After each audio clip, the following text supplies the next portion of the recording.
용산구 효창동. 그 조용한 골목 안에는 조선 청년의 거대한 외침이 스며 있다. 1932년 도쿄 한복판에서 폭탄을 던진 이봉창. 그가 유년 시절을 보냈던 이곳에 역사 울림관이 자리하고 있다. 이곳은 그가 걸어온 길을 따라 오늘을 살아가는 이들이 그의 울림을 다시금 마주할 수 있도록 만들어진 공간이다.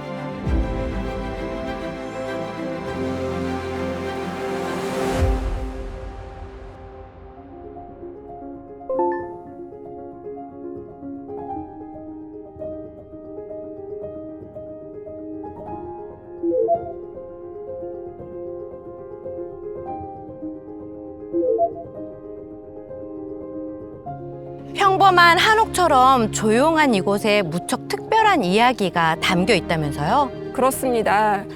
이봉창 의사는 이곳 용산구에서 태어나 유년기를 보냈습니다. 이 일대가 바로 그가 어린 시절을 보낸 터전인데요. 평범한 동네 골목에서 자란 한 청년이 일제 차별에 맞서며 마침내 조국을 위한 결단을 내리기까지의 여정이 이 장소에서 시작되었습니다. 역사 울림관은 이봉창 의사의 흔적을 기억하기 위해 세워진 특별한 공간입니다. 전시관 내부가 꽤 인상적이에요. 단순한 유물 나열이 아니라 마치 이봉창 의사의 삶을 직접 체험할 수 있도록 구성이 되어 있거든요. 그의 고민과 선택, 그 감정까지 고스란히 전해지는 것 같아요. 이곳은 단순히 기념만을 위한 공간은 아니고요. 이봉창 의사가 느꼈던 좌절과 각성, 그 과정을 고스란히 오늘의 청년들에게 친숙한 방식으로 전하고자 한 것인데요. 젊은 시절 식민지에서 조선인으로 살아가며 겪은 차별이 그를 변하게 만들었습니다. 신일본인이 되고자 했던 청년. 그러나 그를 맞이한 건 민족 차별과 유리천장이었다. 일본인보다 먼저 입사했지만 일본인 후임에게 지시를 받아야 했던 현실. 그 좌절의 끝에서 그는 스스로 깨달았다. 식민지 조선인으로는 아무리 애써도 공정하지 않다.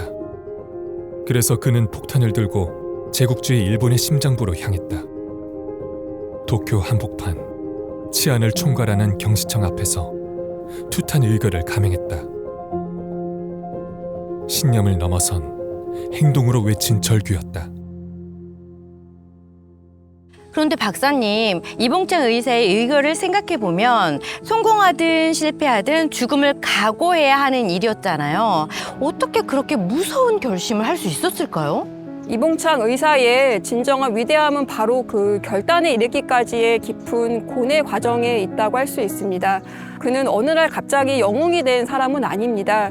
일제강점기 조선인으로 겪어야 했던 차별 속에서 자신의 정체성을 되찾아가는 그 고통스러운 각성의 시간들, 그 모든 과정이 이봉창 의사를 진정한 독립투사로 만들었습니다. 그래서 거사를 앞두고 마지막 기념 촬영을 하면서 한인애국단 단장 김구에게 영원한 쾌락을 위해 떠나는데 우리 웃으면서 사진을 찍자라고 말씀하셨던 것입니다.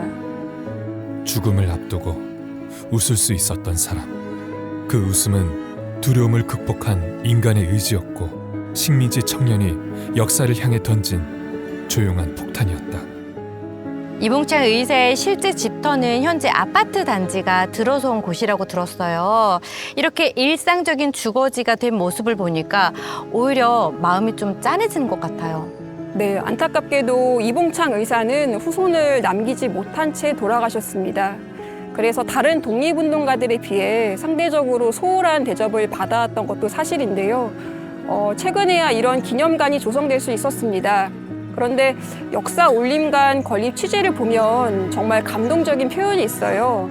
30만 용산 구민이 이봉창 의사의 아들, 딸이 되어 뜻을 모았다라는 구절입니다. 혈연으로 이어지지 못한 기억을 마음으로 이어받겠다는 의지가 담겨서 더욱 큰 울림을 주는 것 같습니다. 피를 나눈 자식은 없었지만 마음을 나눈 후손들이 있었다. 그들은 기억하고 수집하고 기념하고 전한다. 역사란 그렇게 잊지 않으려는 마음에서 이어지는 것이다. 광복 이후 조국의 미래를 위해 끝까지 싸운 이들이 있다.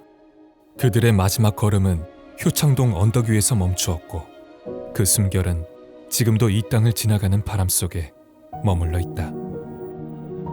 백범 김구, 그가 길러낸 독립운동가들의 흔적이 고스란히 남아있는 이 길을 따라 우리는 과거의 외침을 다시금 듣게 된다.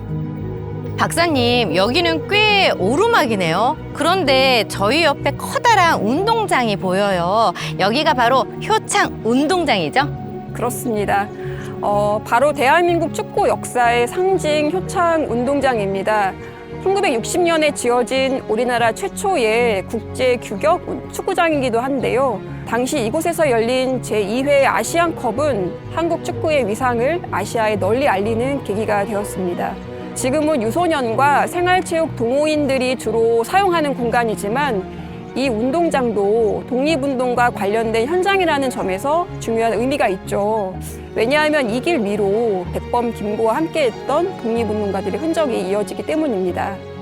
박사님, 저 동상 손에 뭔가를 쥐고 있거든요. 혹시 저거 폭탄 아닌가요? 맞습니다. 이 인물이 바로 이봉창 의사입니다. 1932년 일본 도쿄에서 일왕 히로히토가 탄 마차를 향해 폭탄을 던진 독립운동가입니다. 이 동상은 그의 순국 60주년을 기념해 제작에 착수했고 광복 50주년에 세워졌습니다. 이봉창 의사의 의거하는 모습을 형상화한 동상을 직접 보니까 당시 상황이 어땠을지 생생하게 느껴지는 것 같아요. 일제의 심장부에서 이런 선택을 했다라는 게 정말 쉽지 않은 결단이었을 것 같은데 마음이 무거워지는 것 같아요. 그래서 더욱 상징적인 동상입니다. 그의 결연한 자세는 두려움을 넘어선 신념을 상징합니다. 백범 김구가 남긴 마지막 숨결. 그것은 한 장의 유서가 아닌 한 세대의 미래를 위한 길잡이였다. 이곳 백범 김구 기념관은 단지 그의 삶을 기록한 공간이 아니라 자주와 정의, 교육과 통합의 철학이 살아 숨쉬는 장소이다. 백범 김구 기념관 내부로 들어오니까 웅장한 김구 선생님의 좌상이 바로 보이네요. 그런데 김구 선생님의 좌상 뒤로 거대한 태극기가 정말 인상적이에요. 굉장히 경건해지고 뭔가 웅장하면서도 고개 숙이게 하는 그런 느낌이 드는데요. 그런 마음이 드시는 게 당연한데요. 이곳은 단순한 기념관이라기보다는 백범의 정신이 살아 숨쉬는 공간이기 때문입니다. 특히 저 태극기는 김구 서명문 태극기라고 불리는 귀중한 국가유산입니다. 백범 김구 선생이 광복군에 대한 지원을 당부하는 글을 친필로 남긴 태극기입니다. 1941년 충칭에서 미국으로 가는 벨기에 신부에게 한인을 만나면 꼭 전해라 라고 부탁하며 건네주었고 그 신부가 뉴욕에서 도산 안창호 선생 부인에게 태극기를 전달하며 오래도록 보관되어 있다가 선생의 유족께서 독립기념관 건립추진위원회에 기증하면서 우리가 볼 수 있게 되었습니다. 미주 동포들에게 광복군을 도와달라는 백범의 간절한 마음이 고스란히 담겨 있습니다. 친필로 쓰인 글씨를 직접 보니까 더 실감이 나는 것 같아요. 충칭에서 시작해서 뉴욕을 거쳐 우리나라까지 이 태극기가 지나온 긴 여정을 생각하니까 뭐라 말로 표현하기가 어려운 기분이 드네요. 네, 이곳엔 김구 선생의 삶 전체가 녹아 있습니다. 특히 어머니 광락원 여사의 동상은 그가 어떤 가정에서 자랐는지를 보여주죠.